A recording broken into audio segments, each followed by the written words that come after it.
Hello, everyone. Welcome to the Carolinas Weather Group. I was waiting for us to go live there, so if you've seen a strange face, that's why. And Gary's over here choking, so we just want to make sure everybody's good to go. Anyway, welcome to the Carolinas Weather Group. This is the December the 16th version of our show, the week before Christmas, and it sure doesn't feel like December around here. It's been warm, and we've had another warm day today, thankfully. This weekend we're going to get a little bit back into the Christmas spirit with some cooler temperatures before another warm up. So maybe we can talk about that towards the end of the show briefly and kind of talk about the chances of Christmas weather coming around. Not necessarily snow, but just cooler weather. We haven't seen that in a while. So before we do that, we're going to talk about the Christmas storm of 2010. I know a lot of people remember that's the last white Christmas we've had, and it produced a lot of snow throughout the Carolinas, throughout Georgia, Tennessee, Virginia. So we're going to be talking about that tonight. Before we do that, a couple of housekeeping rules. This is a live broadcast, so if you have any questions or comments, you can always feel free to submit those on Twitter or Facebook. We also have a question and answer tab that you can throw those our way. And if you're watching the rebroadcast, again, this is the December 12th edition of the Carolinas Weather Group, and all of our podcasts should be up to date. This one will be up on the for you to download in the next day or two. So Ricky's out of town this week. He is at graduation in Georgia with a friend. So no Ricky tonight, and as you know, Kit and Daniel. So we'll kind of skip the introductions because I know Brad's at home and probably have to get back to the station soon. And Gary will have some TV to do around 9 o'clock. So guys, thank you for coming in. I know this was a big storm, not only for the western part of the state, but also for the Piedmont and the Raleigh areas. So I'll let you guys introduce yourself first. You're no first-time visitors here. You guys have been on the show many times, but I'll still let you introduce yourself. I'll start with Brad Panovich, and then we'll toss it to Gary. Thanks for having me back, everybody. My name is Brad Panovich. I'm the chief meteorologist at NBC Charlotte. You can find me on Twitter or Facebook, WXBrad, on both those locations. And I remember this storm vividly because I kind of went out on a big limb back then about guaranteeing snow on Christmas Day, which is something I don't think I would ever want to do again, but we can get into this a little bit later, but kind of shows the confidence we had in that forecast back in 2010. And then we'll toss it over to the Raleigh area with Mr. Gary Stevenson, chief meteorologist at the Tom Warner station. And man, you got my name right this time. I know! Yay! Practicing. Yeah, I'm Gary Stevenson. I'm the chief meteorologist at, back 5 years ago, it was News 14 Carolina. Now we're Time Warner Cable News. You know, this was one of those storms that showed up in the models, you know, days in advance, and you start scratching your head. Wait a minute, snow from the mountains to almost to the coast in North Carolina on Christmas. Yeah, how unusual is that? But every model run was showing a little bit more confidence in the snow, and we'll probably get into why I've learned to hate white Christmases as we get deeper into tonight's discussion. Well, guys, I want to kind of start off not necessarily with the storm, but kind of talk about just the rarity to see snow in North Carolina in the month of December, and then especially around Christmas. I know a lot of people around the Carolinas really want a white Christmas, but statistically, that's not the case really to get snow in December here in the Carolinas. No, I mean, Scotty, like you and I were talking about earlier, you know, December of 2010, you know, multiple snows for North Carolina. And overall, even in the mountains, you've only got like a 3 to 4% chance of a white Christmas in an average year. Yeah, I was just going to say, I always like showing this chart to kind of give people an idea of how rare it is to have a white Christmas in the Charlotte area. You can see in 137 years of record keeping in the Charlotte area, we've only had snow, measurable snow, or snow on the ground, which we consider a white Christmas, 4 times, and one of those was 2010. So if you break it down by the percentages, 91.3% of the time we had no snow, and only 2.9% of the time have we had snow, and the other 5.8 is a trace. So that snowfall was the first white Christmas in Charlotte in 63 years. And so that really was a multi-generational event, and everybody that kind of grew up in that time period, especially kids, I think they kind of expected that every year. And then when we don't see it, it's like, well, why are we having a white Christmas? Well, basically, statistically, we just don't get a white Christmas here in Charlotte. It's not supposed to happen. And guys, maybe could you comment maybe scientifically why, even though technically we're in the winter time, meteorological winter, why is December just really not a good snow month for the Carolinas here? Well, I mean, we're just getting into the winter season at that point. I mean, December 20th, 21st, officially winter begins. We don't see our coldest temperatures until we get later into the end of January, into February. So a lot of times it's just you don't have the cold air in place for the season that is going to set us up for winter weather. I mean, climatologically for North Carolina, mainly you're talking into January through February, early part of March. That's your sweet spot. That's when we see the coldest air of the season. That's when we see the more likelihood of the moisture meeting up with that colder air. And to actually have snow during the month of December, like I mentioned earlier, in North Carolina, is relatively rare. Though when we tend to have a La Nina like we had that year, we do tend to have early season snows in North Carolina from time to time. Yeah, Gary's exactly right. I mean, it's all about latitude. You think about where North Carolina is on a global map. The cold air works its way down from the Arctic. So, early in the season, that cold air is just making it into the northern part of the lower 48. By the time it gets down here, and it really gets entrenched. Remember, this whole time in December, early January, snow's being laid down on the ground in Canada, the northern plains, the Great Lakes. So it takes time for the cold air to build and the snowpack to build until it gets down south. I always tell people the reason we get so much snow late in the season is because it's the perfect crossover of an active storm track as the spring storm track begins to get active and the coldest air of the season. Today, I just for the heck of it, I started looking at the data because I was always curious, what's the snowiest day? The day in Charlotte, and it's March 2nd, believe it or not. March 2nd statistically has had the most snow of any day during the year, 34.8 inches, and actually averages 0.2 inches every year on that date. So it's kind of weird when you think about winter when our snowiest day statistically is March 2nd, and it's really because that's when you have the best crossover, that cold air that Gary talked about, but also the storm track in the spring. If you like snow in the southeast, you're always lacking one or two things, the cold air and the moisture. If you get those two to sync up, that's when you get snow, and that tends to happen in late February and early March in this part of the country. It's interesting. 2.2 inches of snow, March 2nd.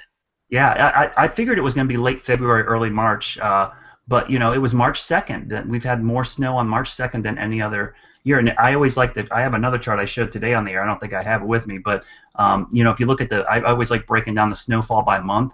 The snowiest month of the winter in Charlotte is actually February, but it has the least amount of days of all the months. So it kind of shows you that all the snow that falls in February is usually heavy snow, and you can just think back to the big snowstorms in this area, and a lot of them have been in the February time frame into early March. I know, kind of off topic, but Daniel, myself and Daniel was talking with you, Brad, last Wednesday night about those prolific snowstorms in February. That one that was it dumped 22, 23 inches there in portions of Charlotte? Yeah, the 26th and 27th, I think, of February, and I'd only been here about a year, and boy, that was a huge snowstorm. I mean, it was like 27 inches at Winthrop down in Rock Hill, South Carolina. I think is still either up there or one of their all-time biggest snowstorms. And for Charlotte, it was really confined to the south side of Charlotte. We had like 22 inches at my house in South Charlotte, and back then, this is 2004, Mecklenburg County, where Charlotte is, only had 4 snowplows in the whole county. And this wasn't the kind of snow you put salt or brine on. You actually needed a plow because cars were bottoming out. Their undercarriage was dragging on the snow drifts, and they couldn't get your tires down to bare road. So it was weeks before some people got out of their neighborhoods because the snow was so deep. So and that event was just like the perfect. We had an upper level low, we had cold air, we had a great storm track, we had the deformation zone. It was just, man, if you're a snow lover, I remember that event very well because growing up in Ohio, I'm thinking I'm never going to see a snow like that down here. And boy, that month, it was unbelievable to see that in late February. That was also another storm that was forecasted several days out by some of the models. Yeah, that was a very old forecast. The only thing that was kind of off guard on that was the secondary wave that really kind of put us over the top. Here's that chart I was talking about. I'm going to try to find it here. I was going to show you earlier. This is Charlotte's snowfall broken down by month, and you can see how 32.5% of all the snow that's ever fallen in Charlotte has fallen in February. And it's kind of interesting because we're talking about December now. You notice December, we think of that as a winter month, but the amount of snow in December is almost equal to the amount of snow that falls in March. So we really don't typically get snow early in the season. It's always a backloaded winter here. And my winter forecast is based on this climatology, but also the fact that El Nino winters like we're in now, we typically are backloaded. It's always mild in December. Not this mild, but it's usually pretty mild, and then we get a lot of snow late in the season. I think people forget El Nino's impacts, not El Nino itself. El Nino is not hitting the United States. Its impacts on the storm track are maximized between January and March, not so much in the fall and early winter. Well, talking about models, Daniel was hitting on there just for a minute. Let's kind of talk about that because, Gary, you and Brad both talked about this was a storm that was picked out by the models and was pretty accurate days leading into the storm actually happening. And that's something that's, honestly, we know in the weather world, that's a rarity. And for it to actually show this happening several days out, it's kind of mind-blowing that could actually happen. Yeah, I mean, this storm actually kind of reminds me of the superstorm of '93 when the Euro grabbed hold of that a week out. I know it was more than a week out that this thing showed up on the GFS, and as meteorologists, the one thing that we look for is model consistency and run consistency. And if you start seeing the storm that shows up run after run after run, you start saying, okay, maybe the models are onto something. But to be honest with you guys, I was really kind of doubting it, even though it was pretty consistent in the models. I want to say 8-9 days out, this thing started showing up. I'm still sitting there thinking, White Christmas, North Carolina. Like Brad said, looking at the percentage chances of a White Christmas in North Carolina, taking the mountains out of the equation, just super rare. But run after run, these things are showing up, and you're starting to scratch your head because you have to come to a decision because Christmas time is a huge travel time of the year, of course. So if you go out on a limb and you start saying, hey folks, we're going to have winter weather on Christmas, around Christmas, and you're 5, 6, 7 days down the road, you really are kind of going out on a limb on that one, like Brad said. And I remember one run that came in and the storm system just disappeared. And then we got a note from INCEP saying that the model initialized wrong. And the very next model run, this storm system showed up again. I think the biggest thing that was an issue was timing on it.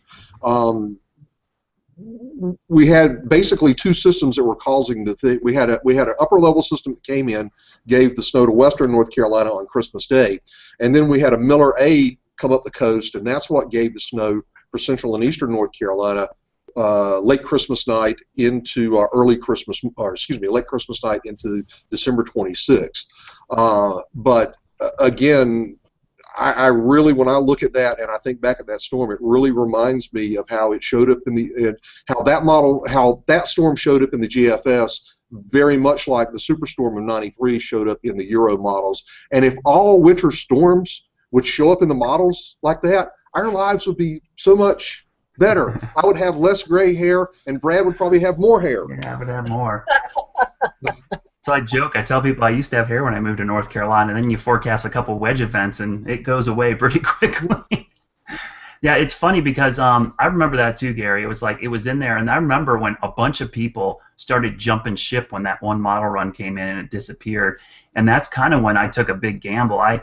You have these private meetings in the station with your staff, and you kind of stay stuff off the record. And I kind of was joking with my staff. I said, hey, I know it's going to snow on Christmas. I just don't know about how much. Because it was one of those situations where it was cold enough. It had been such a cold December. It was going to stick. The ground was cold, which is rare for December.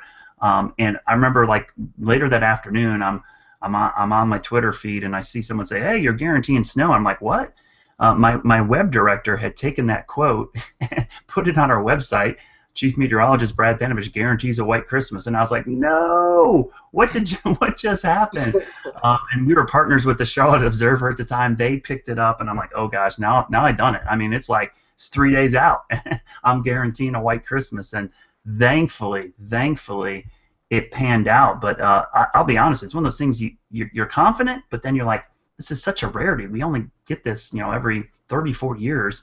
So to get a white Christmas was unbelievable. And what Gary was talking about, and I'll show you the map, this is unbelievable. Not only was it a white Christmas here, now it didn't technically be a white Christmas in eastern North Carolina, it fell after midnight, but how rare is it to have the entire state of North Carolina have measurable snow on the ground on December 25th and 26th? That's an unbelievable event anytime during the winter, let alone around the holidays, which to me just blows my mind. And this will probably be one of those events that, when people are 50 years old, they'll talk about, you remember the snowstorm of 2010 on Christmas? And they'll think that it snowed every Christmas. I muted myself. Talk about a little bit about you were talking about jumping off ship when that just for your feelings. I mean, when you guys seen that and you didn't know that the model had initialized wrong. Talk to us a little bit about that. Were you like, man, where did this thing go, or were you still pretty confident that everything was still going to be good to go? Personally, I just said thank God because I was supposed to be off the Christmas week. And I'm like, great, I've got the day off. And then when we saw it come, I swear that model had come out, and probably less than 30, 45 minutes after it had finally, the full model had come out, we get the note saying it had initialized wrong. And I'm like, oh, God. And then it showed up again, and it's like, okay. And then it showed up every single run after that. So at that point, it's like, yeah, we got to put snowflakes on the forecast. And, most people just think, oh, great, white Christmas. They don't look at all the concerns and problems that a white Christmas actually throws out when it comes to travel and utility issues and all the people who actually have to go to work because, the bad weather's there that normally would have the day off.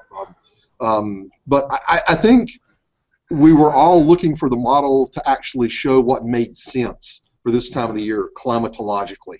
And when that model came out, it's like, okay, some common sense has prevailed. The GFS has got its act together. No fantasy storm.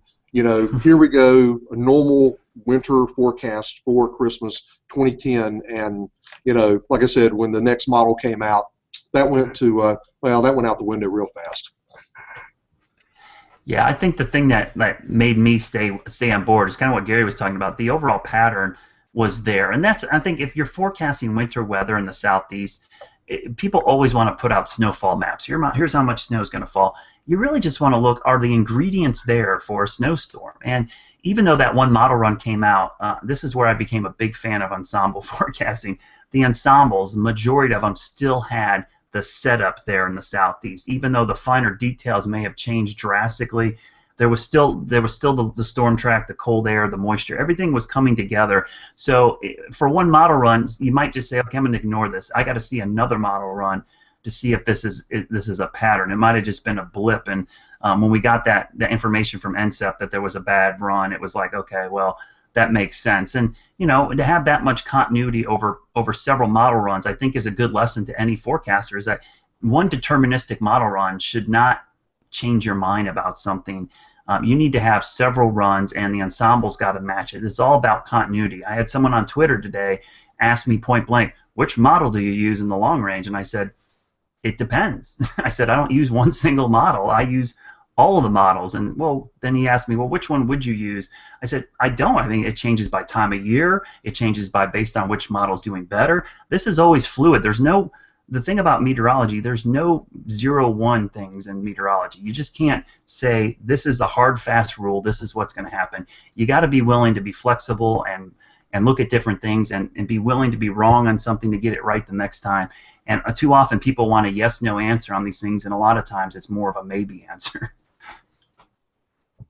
Now, talking about the ensemble forecasting, did you see it trending towards the snow event, however far out it was when you first saw it? Did it keep trending up or keep trending down, or did it stay relatively the same all the way through? It stayed pretty same, but as Gary mentioned, the timing became more of an issue. I knew we were going to get snow, but what happened is we got closer. It was like, uh-oh, maybe it's not going to turn to snow quick enough for it to be a white Christmas. And that actually happened in Charlotte. It was interesting. It snowed all day, but it took a while for it to stick. And there was no snow on the ground in Charlotte till really Christmas night. in the evening. During the morning, it was snowing, but it was like 35-degree snow. So it was wet flakes that were melting on contact. But I was a little confident because when I woke up, I was getting pictures from Lincoln County, Catawba County, areas to the west where you could see that it was accumulating on the ground. So it was just a matter of time before the column cooled down a little bit and the temperature went down, the sun went down. And as soon as that happened, the snow started to accumulate. So from a long-range standpoint, kid, it was nothing really changed in my opinion except for the timing, which is always what tends to happen with these. It started a little bit later than we expected, and it took a little bit longer for the snow to accumulate, which is always frustrating because I feel like if you say it's going to snow and there's snow falling, that's a good forecast, but people around here, they want to see it on the ground for it to verify. They don't do that with rain. Like, they don't, if it's raining, it's raining. They don't look in the ground and say, oh, there's not enough rain on the ground for it to verify, but people here, they have to see the snow on the ground for it to count as snow to them, which is one of those weird things about snow in general. It's the only probably weather phenomena that anybody can verify for you, because if they don't see snow on their lawn, then it didn't happen. And Brad, we all know there's a big difference between 1 inch of snow and 2 inches of snow. Big time. They will get you. You called for 2 and we only got 1. So Yeah. And if I'm not badly mistaken, the definition of a white Christmas, according to the National Weather Service, is an inch of snow on the ground. It doesn't necessarily have to fall on Christmas Day, Yeah. but an inch of snow on the ground on Christmas Day. Yeah.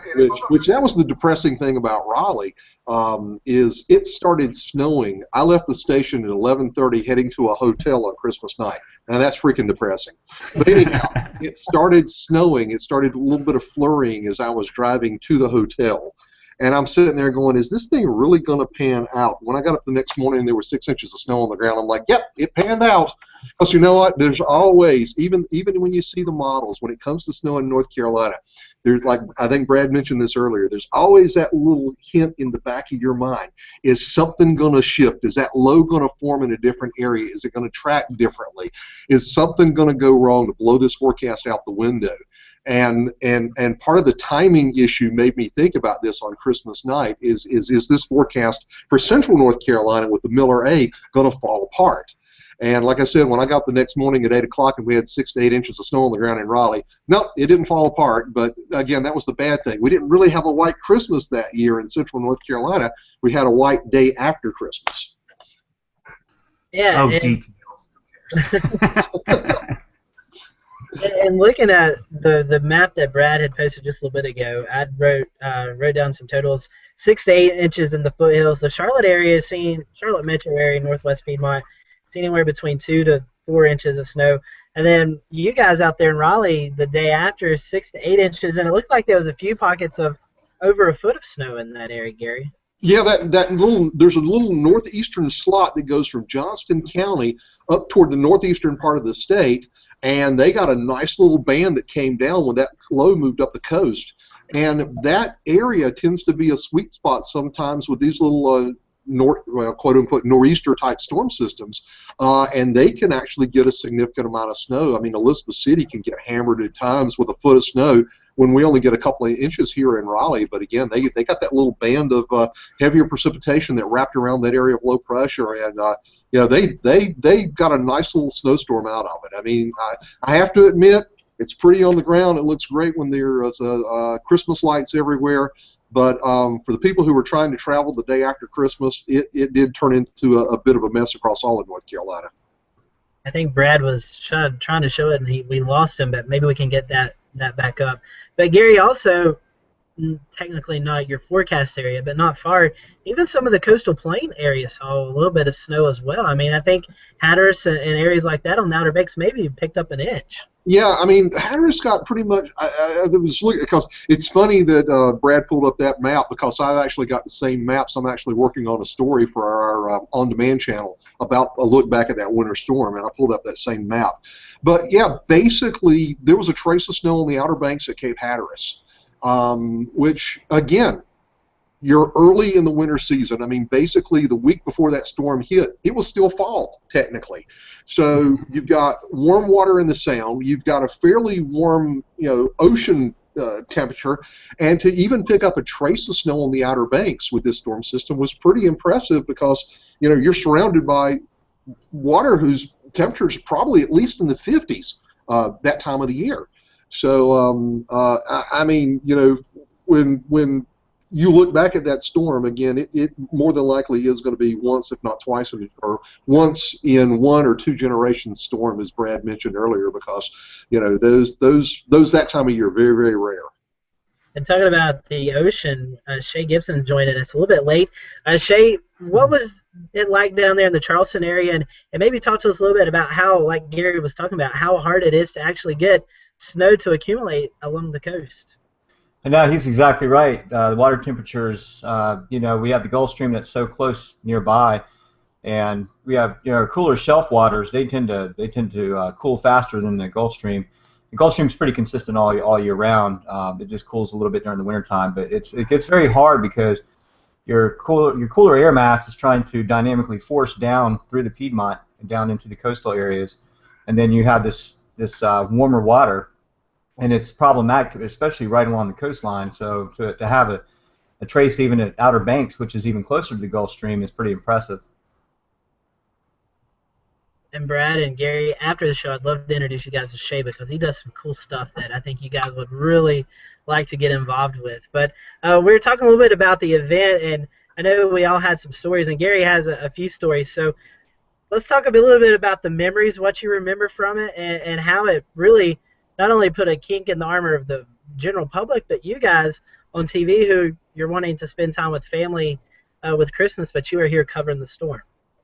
Yeah, I mean that's the thing. It drives me crazy when people wish for a white Christmas, and white Christmases are great if you're where you're going to be and your power stays on, and you don't mind getting stuck with your in-laws and stuff like that. I mean, you know, that's good stuff right there. But that Christmas, I had the week off. It was just going to be me, my wife, my kids. No race to get Christmas done to get me out to work or have any other family come in, and it was going to be a nice, relaxing Christmas. And I actually am kind of guilty of wish casting because, like Brad said earlier, when that one odd model run came down, you don't base a forecast on one model run. You want to see consistency. But when I saw that one model run come down and no snow was on it, I'm like, thank goodness. All right, that's the model run I'm going to go with.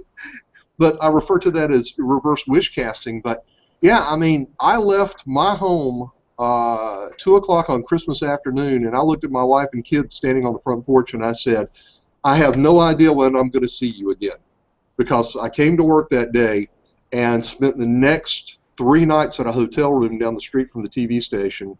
And guys, there is nothing more depressing than being on Christmas night, staring out the window of a hotel room, watching it snow. That is depressing, and I do not wish that on anybody whatsoever. But it's like I said a couple of weeks ago when the GFS was kind of hinting about some winter precipitation right around Christmas Eve, and I think it did a back-to-back run where it is actually trying to show a little bit of wintry precipitation in North Carolina, and I'm like, no, we can't do that again. We just can't do that again. And then when the model actually got a little bit of consistency and it showed more of a warmer pattern, I'm like, yeah, okay, we're happy with that one. But hey, I'm all for a white Christmas as long as I get to stay home, as long as I don't have to worry about losing electricity, as long as my turkey is going to cook in the oven, and as long as it doesn't cause a problem at my house, we can have all the white Christmases we want. But as long as I'm in this business, more than likely that ain't going to happen. Yeah, I was pretty lucky. I actually had Christmas off, and I was traveling to Ohio, so I think we traveled on Christmas Eve. So I got out of work because I was going to be out of town, but I worked a lot leading up to that event because I knew I was going to be gone and kind of set it up. And once it got here, it was just like, okay, it was here. But I remember even I was up in Ohio at the time. I was still kind of working remotely. I was updating online. I was posting pictures. I was very active on social. A lot of people actually thought I was still in Charlotte from that storm, that I was so active, even though I was all the way up in Ohio. So I got to watch it from afar, and I felt guilty because I was like, okay, here's the first white Christmas in 63 years, and I'm not there. But I was looking at snow up in Akron, Ohio as well, so I got to see snow that Christmas. But Gary's right. It's funny, people always say, oh, you like snow? I said, yeah, I love snow, but I don't get to enjoy it anymore. Because of the job I have to be at work instead of at home playing in it with my kids, or or having a good time. I'd like to sit out there and enjoy falling just like everybody else, but usually when there's a winter storm, we're at work for 48 hours straight, 72 hours straight, and you're on a 12-hour shift, and you're not eating too good, you're not sleeping at all. It's not a lot of fun when you get snow in this part of the country. It's very time-consuming on you and your family, and it's a lot of work, a lot of overtime. It costs the station extra money.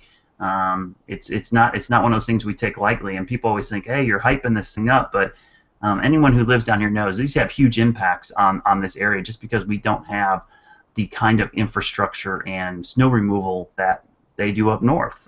So when you get a big storm like this, it impacts travel, and you have to be on top of it, and that's what we try to do. 9 times out of 10, we're going to be all over it. And it might seem like a little bit of hype, but that's kind of what people expect from us. And some of our highest ratings as a TV station, I can tell you, have been snow coverage. I remember one time on a Sunday morning, we had like 6 inches of snow. I came in on a Sunday morning, and our rating was bigger than probably the Super Bowl in this market, because that's what everyone's a hostage because they're stuck at home too. And what are they doing? They're watching TV. So you got to be there for them. It's like when you get your biggest number of eyeballs is when there's snow on the ground. Now, Well, I talking think. about, go ahead. Go ahead, Sorry, Jerry. Ken, but and just kind of add to that. I mean, and you guys might want to jump in and add something to this too. But I really believe, because winter weather is, for North Carolina, fairly rare. I mean, if we get 3 or 4 systems a year, that's kind of average. But I think people underestimate the dangers of winter weather. I don't think most people understand that you've got a higher chance of being injured or even killed when it comes to a winter weather scenario. It amazes me the number of people that I have on our Facebook and Twitter feeds who are absolutely, paranoid anytime we put thunderstorms in the forecast or mention the possibility of a slight chance of an isolated tornado. They're freaking out, but they're the ones that are cheering for winter weather and snow and ice. And one of the greatest causes of fatalities and injuries when it comes to winter weather is falls and automobile accidents. And I think a lot of times people do underestimate the dangers that a winter storm throws out. And then when you put a winter storm into a busy travel time of year like Christmas and New Year's, then you're upping the ante at that point. And the storm doesn't even have to be in your area to cause problems. I mean, think about it. A few years ago, I think we had a big storm around Christmas that got up around Chicago and the Northeast Corridor. So the airplanes that got stuck up there couldn't get down to RDU to get people. So, people they want this winter weather, but they don't really understand the full extent of the problems that it can cause. And to be honest, in my personal dealings with the public, that is one of the things that has been the most frustrating for me. It's like, be careful what you wish for, because you might get it. Yeah, Gary, I could not agree more. I think I think about some of the biggest weather events. We always think tornadoes, hurricanes, floods, which are horrible events, but I remember, Hurricane Hugo here was a big event. Everyone kind of uses that as a benchmark, but the ice storm of 2002 actually caused more tree and power line damage in the western part of the Carolinas than Hurricane Hugo. Duke Power had more down lines during that ice storm than they did during Hurricane Hugo, and that's a winter storm. And last year we had a couple small events where people were kind of, it's not a big deal. And one morning I think we had just a little bit of ice, and we had like 1,200 car accidents in about a 2-hour period. I mean, there's no other weather impact that is that big and all-encompassing. That's the thing. Winter storms don't just impact a neighborhood or two. They impact the whole area. So I think it's a good point that people need to take winter weather seriously. And all the northerners that moved down here, I'm one of them. I moved down here. I actually moved back up here. I moved to the south, like 20 years ago, but I moved up here from New Orleans. They all think, oh, it's not a big deal. We can drive in this all the time. You can't. Okay, it's a big difference. And then all the people that are from here freak out in it. And this combination of people who grew up with snow and the people who never see snow living together makes for just craziness when it comes to winter weather around here. I think it's the craziest market I've ever worked in for snow, and I worked in Traverse City, Michigan, and in Ohio. So that should tell you something about North Carolina when it comes to snow. We don't get a lot of it, but when we do, it seems to have just tremendous impacts on the community. I was going to ask you guys. I'm sorry. Go ahead, Daniel? Yeah, Brad, you was talking about the dangers. Didn't you have some people in Charlotte die from carbon monoxide from that big ice storm? Yeah, that ice storm afterwards. I think the death toll ended up being like 38 or something, most from house fires and carbon monoxide from people trying to stay warm after the storm because of power outages. And in fact, the county that after that storm, the county passed the legislation and code that every home had to have a carbon monoxide detector on every floor of their home. So it actually spurred a lot. I mean, it sounds funny at the time. It wasn't, it wasn't at the time. But it sounds funny now. People were putting their barbecue grills in their living room to keep warm. People would open their gas oven, and leave it running all night to stay warm. People put generators in a closet and plugged their lights into it, and it just people didn't know. I mean, they were just stuff you wouldn't think about, and so a lot of people died after the fact because of the power outages and the cold that hit afterwards. I remember that was one of the biggest winter storms in my memory that I remember. I was born the year of the '94 blizzard, so I didn't really know that one. But 2002, we had just moved into our house, and I remember like we were in the back side of the neighborhood where we moved in, and we had a lot of small trees that they were all just slumped over.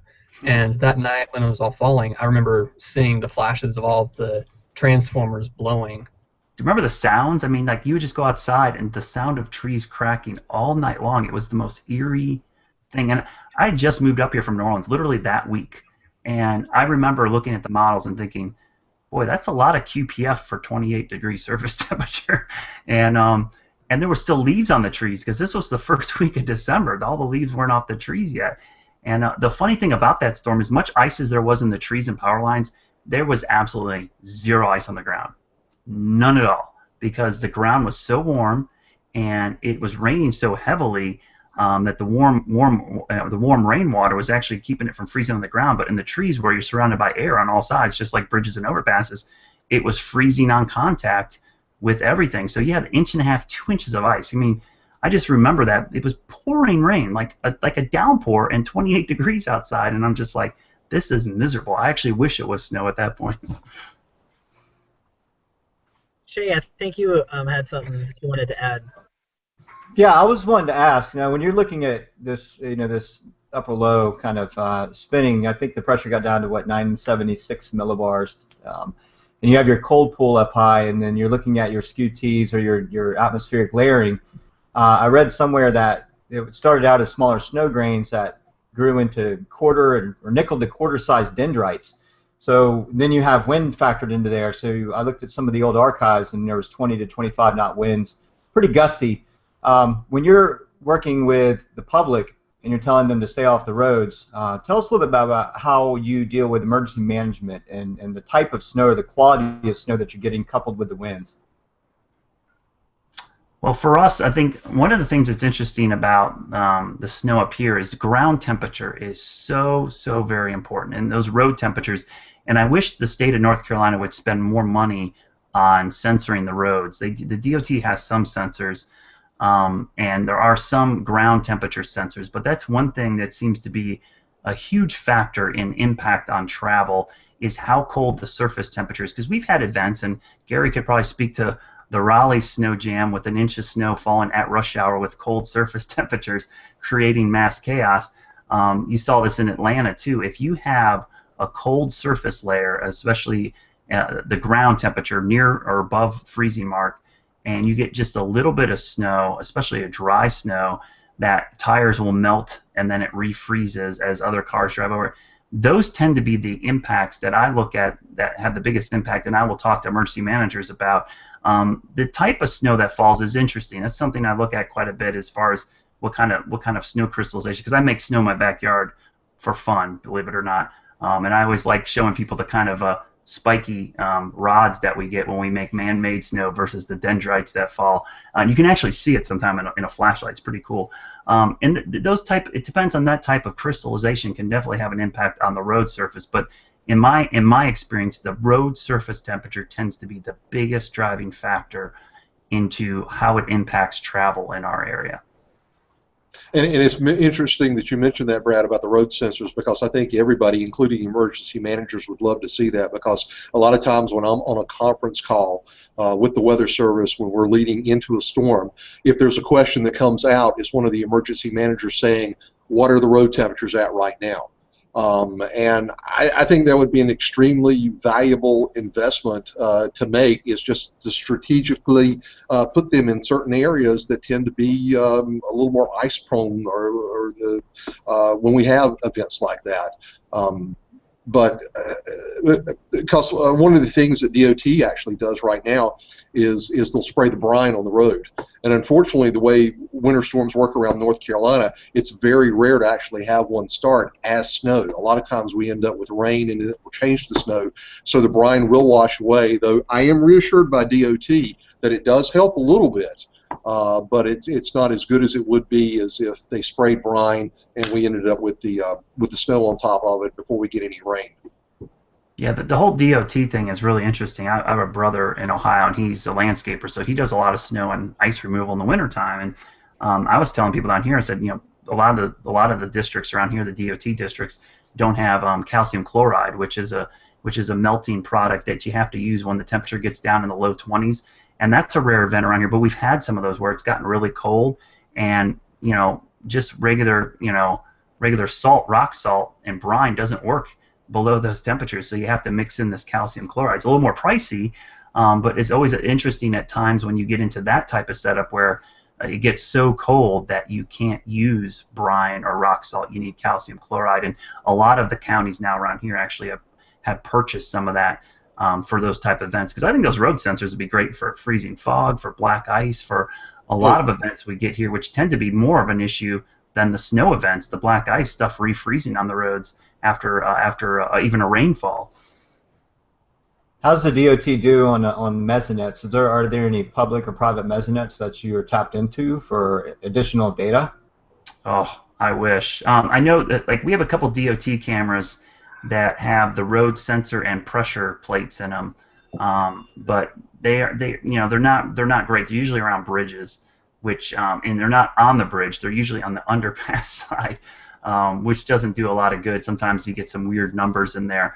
But the only one that I really rely on quite a bit, and it's very sparse, is the North Carolina Climate Center has one where they have ag centers for soil temperatures. They've got some pretty good soil temperature sensors, which are nice because those soil temperature sensors are usually a couple inches below the surface. I think they have a 2, 4, and 8-inch measurement, which is nice because then it kind of gives you, if it's 34, 35 at 2 or 4 inches, at the surface it's probably pretty close to freezing.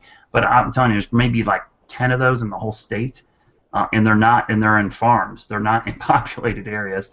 So I would love to see the DOT everywhere they have a camera put a road sensor in there and give us some surface temperatures. I think they could use them. We could use them. The public could use them. I mean, you could probably generate some pretty good snow travel products for the roads, modeling based off of what the road conditions are with those surface temperatures coupled with some cameras. But that's definitely something I would like to see. Hey, they're putting toll roads in here. Maybe they can put the toll money to use and buy some of those. Well, they've also started using the thermal scanners too to give us some updates, but those are so sporadic, and it's hard to count on those as well. So, yeah, I'm with Brad. If we could get some sensors and some strategic locations, everybody's going to benefit from that one.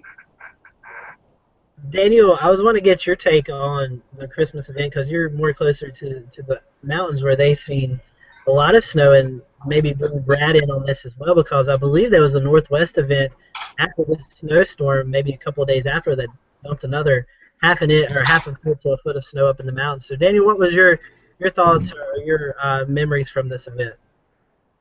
Well, it's funny. I saw the maps that Brad showed earlier of the snowfall totals, and I think those maps might actually been a little bit overdone here in McDowell County because, like Gary said, it was a two-part system. You had an upper piece of energy that crossed over the mountains. Then you had the Miller A that kind of affected more the central and eastern part of the state. And it almost kind of ended up in between both of them. We did get accumulating snow, but then again, it would snow for a while, and then it would just quit, and it was kind of off and on. Now, granted, you know, like we've mentioned, the whole show, having snow on Christmas Day is, you know, it's quite a feat to have that around here. But that's the thing I remember most about it is we had some accumulating snow, but I thought actually it could have been a little bit worse here in McDowell County. And Shay, maybe from your perspective, I was actually just looking at the Columbia forecast office, and I seen they picked up anywhere between a half an inch to an inch, and they had a few reports close to the Charleston area of about a tenth or a 2/10 of an inch. So, what are your memories from this event that took place a couple of years back? That was, you know, when we get down into South Carolina, there seems to be this line right around Orangeburg and along the coastal floodplain where you have a lot of estuary and open delta areas that there's just this warmer water in that tidal flux, 6-foot surge coming in and out of the coastline, and it goes up pretty far. So we're always, you know, toying around with, is it going to be freezing or not? A lot of times it ends up just being freezing inland, and then the coastline stays warmer close to that water. So there's usually not much of a worry with it, but when the temperatures do get below freezing, of course, things get pretty sketchy here along the coast. We're not rigged for it, and our bridges, was it 2 years ago, we had an ice storm, and the Ravenel Bridge accumulated ice around the stay cables, and they opened the bridge back up unknowing that there was ice sheathing around these cables, and they literally fell in 10-foot spikes and went right through a car windshield, and then luckily nobody got hurt or killed. But it certainly did some damage to some vehicles before they decided to close the bridge again. It was down for a couple of days, but typically our Midlands, those usually get some of that forced dynamic forcing down through the Piedmont area, and it usually extends all the way down even into Atlanta at times. It just depends on where that offshore low is and how much cool air is available from the north to come down. So it's usually a fine line. You have to really watch that freezing line of air. The models rarely get it right. They usually over-exaggerate, push it over the coastline, but we know better and adjust our forecast to know that probably will not occur right over water, especially if the waters are 50 degrees plus. All right, guys. Well, we're about 8:50. Kit, do you have anything you wanted to add? Sorry, I didn't mean to cut you off. It's okay. I've been in and out all day. So, I just had one more question about like we were talking about how much here in North Carolina the people just don't really know what to do when it snows. I know I've never actually driven in the snow, but what were the impacts of this whole event? Like, I don't think unless it was the time that I was out. What else do you remember happened? Like how many people, how many wrecks were there, or just like how quickly we got it cleared up off the roads? Well, for our region, because a lot of it didn't start till Christmas Day, the impacts weren't as great as it would have been at any other time. People that had traveled were already out of town, or they were already in town. And on Christmas Day, almost nothing was open. So from an impact on the public, there was a lesser impact than there would be if this was in the middle of a work week in the middle of January or February. It's kind of what happens around here when we get snow on the weekend. It's a big deal, but it's less of an impact because there's no school, and all the big banks and the buildings uptown are already shut down. So it could have been worse. If it would have been on Christmas Eve or the day before Christmas Eve, that it might have had a bigger impact here because that would have probably shut down the airport, would have stopped people from traveling by car. But it didn't have as much of an impact, I think, as it would have if it would have been any other time. So in some ways, it happening on Christmas Day was a little bit of a blessing for us because people were kind of already at their spot for the day, and they just stayed at home because they were going to stay at home anyways, even if it was 70. Yeah, because didn't Christmas fall on a Saturday that year? Yeah. Okay, so yeah, because that was the thing. Normally the day because in 2000, I want to say in 2004, we had a snow event that got us over into eastern North Carolina the day after Christmas, and that caused a lot of problems with people who had spent Christmas and then they were driving the next day to back home or wherever. But I think, like Brad said, with the snow literally falling on Christmas Day or Christmas night, and it being a weekend, most people didn't have to get back on Sunday. So that gave the DOT crews enough time in our area to get the roads clear. Now, it was still fairly cold. We still had a decent amount of snow on the ground on Monday and Tuesday. But as far as overall impact, travel-wise, we've seen greater impacts with a January storm or a February storm that happened in the middle of the week. And Kit, you're talking about driving in snow. I'll throw this out here. Most people just can't get it through their heads that low and slow is the way to go when it comes to winter weather. Just because you have four-wheel drive doesn't mean you can have four-wheel stop. And it amazes me the number of people who throw it in four-wheel drive and they try to go 55, 60 miles an hour down the interstate with snow on the ground and ice on the ground. It just doesn't work like that. And, you know, if you go slow and you take it easy, you're going to get there. Having driven through those two gridlock situations that we had here in Raleigh with just a little bit of snow on the ground, you know, that was the way I got to work. I mean, and one time I was driving my wife's Crown Vic, and that was definitely not a four-wheel drive car, but it was like low and slow, take it easy, plenty of distance between you and the car in front of you. Just realize that if you've got four-wheel drive, everybody else doesn't have four-wheel drive, and just because you're doing well, the person in front of you or behind you may not be doing well, so you got to watch out for them too. But the biggest thing is just take it easy and watch out for yourself and watch out for other people, because you know, like we talked about earlier, when you talk about a winter storm, it covers a lot of square miles. It's not just like a little severe thunderstorm that pops the area or one little area. It's going to affect a lot of areas. It's going to affect a lot of people, and travel is the biggest impact. And like I said, most people don't realize that they're more likely to be injured or killed in a winter driving accident than by a tornado or a lightning strike. All right, guys. Well, we're coming up on 9 o'clock, and I know you guys have got to go away and get back to work. But Brad mentioned they would stay home if it was snowing or 70 degrees. It kind of brings me to what we're going to be looking at for the next week as Christmas rounds the corner. And Brad, we're not getting 80 degrees. Is that right? Yes. I've made that abundantly clear. It's not going to be 80 degrees. It'll be 82, right? Yeah. It's so funny. It's like it's a 10-day forecast. That's going to be 80. All right, people realize that is a 1 in 137-year temperature in the month of December in Charlotte, and you're telling me that's 10 days out?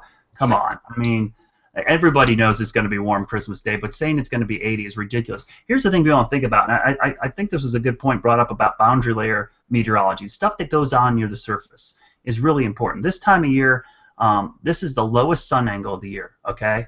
This is the shortest daylight hours of the year. Even in an extreme anomalous 500 millibar ridge like we're going to have, it is really hard to get to 80 degrees with that sun angle and not very much sunshine. On top of that, you throw in clouds, the wet ground we have, super moist ground, and a little bit of rain. It's going to be warm, but it's not going to be 80 degrees. That's right. That's right, Brad. And don't forget, the water temperatures are down too, so that's not helping anything with that onshore flow around these Atlantic high pressures either. So yeah. So I mean, you could see. I think the overnights will be super warm compared to average, but the afternoons, the reverse happens. It just doesn't get that warm in the afternoon. Our warmest temperatures usually are when we get southwest dry flow coming off the mountains or higher terrain, compressional heating and full sunshine. That usually gets us way up there. So that's why I was kind of going on that rant. I do think it's going to, at least in the Charlotte area, if you believe the GFS or the European, you've got a tough choice here. I think we'll probably be in the 60s somewhere, probably low to mid 60s, and some rain around. Yeah, and Gary, I think we all could have gone on a rant about that. And Gary, for the Raleigh area, what are you guys anticipating? You know, I honestly believe, depending on the timing of the system, we may actually see a little bit of sunshine by hopefully Christmas afternoon. Yeah. I know the models have been kind of going back and forth on the timing of that system getting in here. It does definitely look like a wet system, and as far as travel, it could cause some travel concerns, you know, with the wet roads on the 23rd and 24th. But if that thing will keep moving, maybe we'll get some sunshine on Christmas Day at some point. But you know, the trick is it's going to be a green Christmas in North Carolina. I'm scheduled off on Christmas, so I'm a happy camper right there. I don't care if it hits 80. I don't care if it hits 50, as long as there's no snow on the ground. But man, it looks like growing up in North Carolina, I remember as many mild Christmases as I do cold Christmases. So Yeah. average-wise, it's probably time for a warm Christmas. Yeah, fun stat for Charlotte. We've had snow 4 times in our history on Christmas, and we've hit 70 or higher 4 times on Christmas.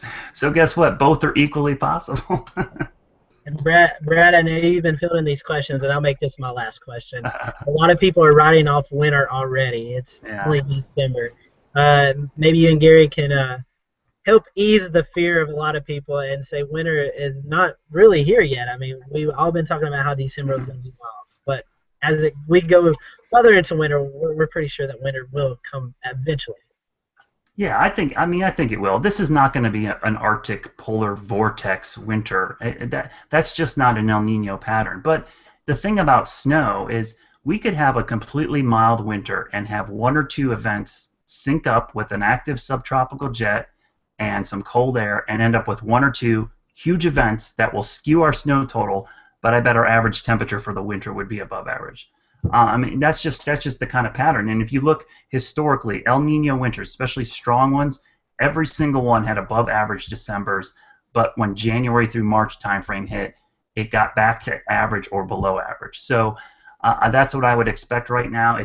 We are 16 days, and this is like not even in the first quarter of a football game and saying the game is over.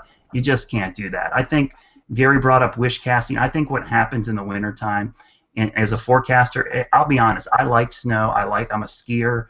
I grew up in the Midwest. I like it, okay? The one thing I had to learn as a meteorologist early on is take your emotion and your bias and your whether you like forecasting out of it. You have to try to get it right. If you have too much emotion or a bias, then you get confirmation bias, where you look at data that confirms what you want instead of looking at all of the data. So like Gary, oftentimes I like to look for ways the forecast can go wrong so that you can figure out if you're right. And one of the best things I ever did was I started a spreadsheet where I kept track of my 5-day forecasting. And I started to notice I had a cool bias in the extended range. And I changed the way I forecast based on that. And I think as a young forecaster, if you're going to get into this business, is try to take your emotion and the weather, the kind of weather you like out of it. If you like a certain type of weather, it's more important to get the forecast right than to try to get the forecast you want. That's just the way this business works. And I think too many try to look for ways to get the weather they want instead of trying to get the forecast correct. Yeah, I can certainly relate to that, Brad. I do wind forecasting for kiteboarders and windsurfers. I kiteboard myself, so on the days when I want the wind to be up, because I can know I'm looking for every way that it can come up, and it's a discipline for sure. Yeah, it's human error. I mean, I'll be honest. It's like if there's one piece of data that says we're going to get a foot of snow, you get hyper-focused on that and disregard the 15 other pieces of data that say it's going to be rain. And so you see this a lot, and it's hard. That's why I become a big fan of ensemble forecasting. It helps take the bias out of it. It helps eliminate the outliers, and you really start to get more of what's more likely. And trust me, the outliers are possible because that's technically, statistically what they are, but you're not trying to forecast what's possible. You're trying to forecast what's more likely, and that's what I try to do in my forecasting, at least the approach I take. Gary, has the Raleigh area already give up on winter, or you guys still okay? Human beings have a tendency to reflect back on their most recent experience with something, and I think because we got off to such a cold start the past 2 winters, and I digress back winters, in November by Thanksgiving, the last few years, we've actually been cold by then, and we stayed cold through December. And I think people thinking back to last year are already relating to, oh, well, we're not going to have winter this year, even though that winter hasn't been started or even started yet, because I am seeing those posts on social media now where people are going, are we going to even have winter this year? But as we talked about right in the very first part of this web chat, the coldest air climatologically doesn't tend to get down here until we get into January and February. So we're not even in the winter yet. But I think what's going to end up happening is people are going to get so used to these mild temperatures that all of a sudden the switch is going to get thrown. And when the switch does get thrown, even if we go to normal temperatures, or slightly below average temperatures. That's going to feel cold after all these days in the 60s and the 70s, and that 80 that Brad is forecasting on Christmas Day in Charlotte. So, but you know that right there is what's going to really get people's attention. Is even if we just go to near normal temperatures for the Raleigh area, is like 52 degrees. And I tell you what, that is our forecast low for tonight.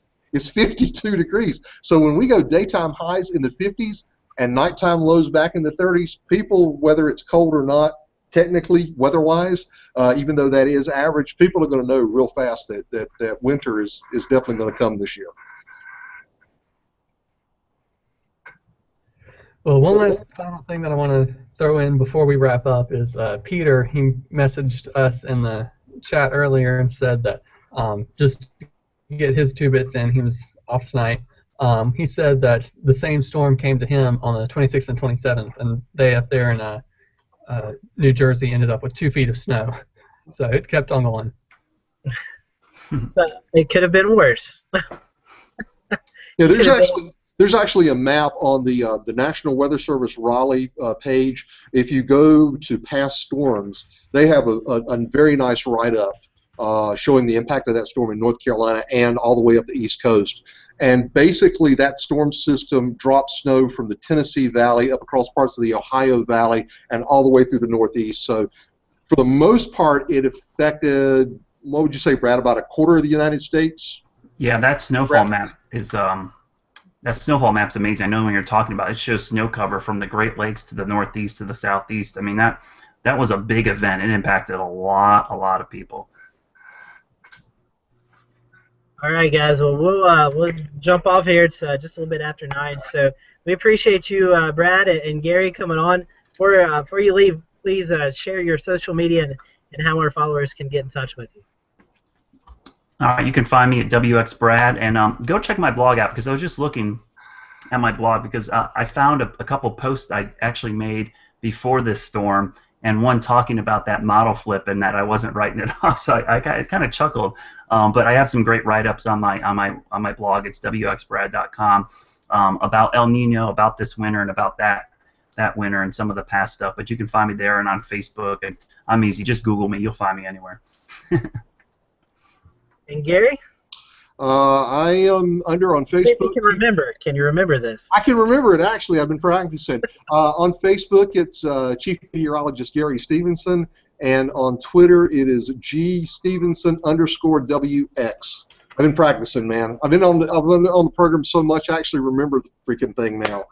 Awesome. That's great. That's great. And Brad had to jump off. He has to drive back to the station for a live cut-in in about 15 minutes, so he has to go. So we appreciate Brad coming on. And everyone, this was Gary's idea. Gary actually messaged me, goodness, I don't know, back in September, October, when we talked about potential show, and he's like, hey, let's do this event, because he obviously had a lot of memories from it, from sleeping in the hotel. So Gary, we appreciate you bringing this show title to us tonight. Yeah, sure thing, no problem, man. I'll try to think of something, some good stuff for 2016 too. I know we're getting kind of low on ideas, so you help us think of some stuff so we can get you back on. Hey man, April 2016 is the 5th anniversary of the Raleigh the tornado outbreak, 2011 tornado outbreak. So there you go. There's one idea for you right there. Merry Christmas. That's right. We'll get that idea. We'll get that one going. So for everyone who's watching, we are actually off next week since it's Christmas week. Everybody's going to be busy, so we're going to take that week off, and we round out the month of December with the meteorologist at Fox Charlotte, Nick Kozer. You may know him as the Rapid Weatherman, as well as James Brierton and Brian Basham, the new chief meteorologist. He's going to join us as well. So we hope to see you on the 30th of December, and as always, thanks for watching tonight, and we wish you guys a Merry Christmas.